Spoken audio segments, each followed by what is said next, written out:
न मन्त्रं नो यन्त्रं तदपि च न जाने स्तुतिमहो न चाहानं ध्यानं तदपि च न जाने स्तुतिकथा न जाने मुद्रास्ते तदपि च न जाने विलपनं परं जाने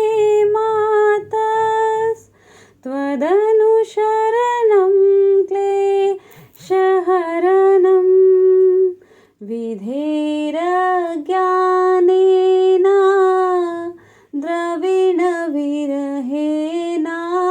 द्रविणविरहेणालसतया विधेयाशक्यात्वा तव चरणयोर्याच्युतिरभूत् तदेतच्छन्तव्यं जननि सकलोद्वारिणि शिवे कुपुत्रो जायेत क्वचिदपि कुमाता न भवति पृथिव्यां पुत्रास्ते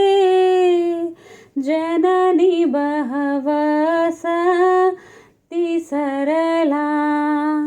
परं तेषां मध्ये विरलतरलोऽहं तव सुत मदीयोऽयं त्यागः समुचितमिदं नो तव शिवे कुपुत्रो जायेत क्वचिदपि कुमाता न भवति जगन्माता मातस्तव चरणसेवा न रचिता न वा दत्तं देवी द्रविणपि भुवे स तव मया तथापि त्वं स्नेहं मयि निरुपमं यत् प्रकुरुषे कुपुत्रो जायेत क्वचिदपि कुमाता न भवति परित्यक्ता देवा विविधविधसेवा कुलतया मया पञ्चाशीते रधिकमपनीते तु वयसि इदानीं चेन्मातस्तव यदि कृपा नापि भविता निरालम्बो दरजननिकं यामि शरणं श्वपाको जलपाको भवति मधुपाको पमगिरा निरातङ्को रङ्को विहरति चिरं कोटिकनके तवापर्णे कर्णे विशति मनुवर्णे फलमिदं जनको जानीते जननि जपनीयं जपविधो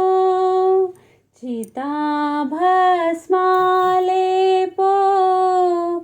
गरलमशनं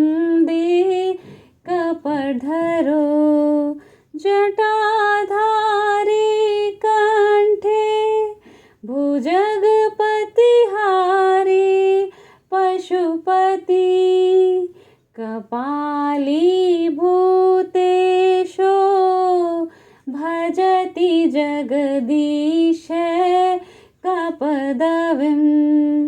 भवानी त्वत्पाणि ग्रहण परिपाटी फलमिदम् न मोक्षाकाङ्क्षा भवविभववाञ्छा न पुनः अतस्त्वां सय्याचे जननी जननं यातु मम वै मृडानि रुद्राणि शिव शिव भवानी तिजपत नाराधितासि विधिना विविधोपचारे किं रोक्षचिन्तन पर्णं कृतं वचोभिः श्यामे त्वमेव यदि किञ्चिन्मय्यनाथे धत्से कृपा मुचितमं परं तवैव आपात्सुमग्ना स्मरणं त्वदीयं करोमि दुर्गे करुणाणवेशि नैतच्चठत्वं मम भावयेथा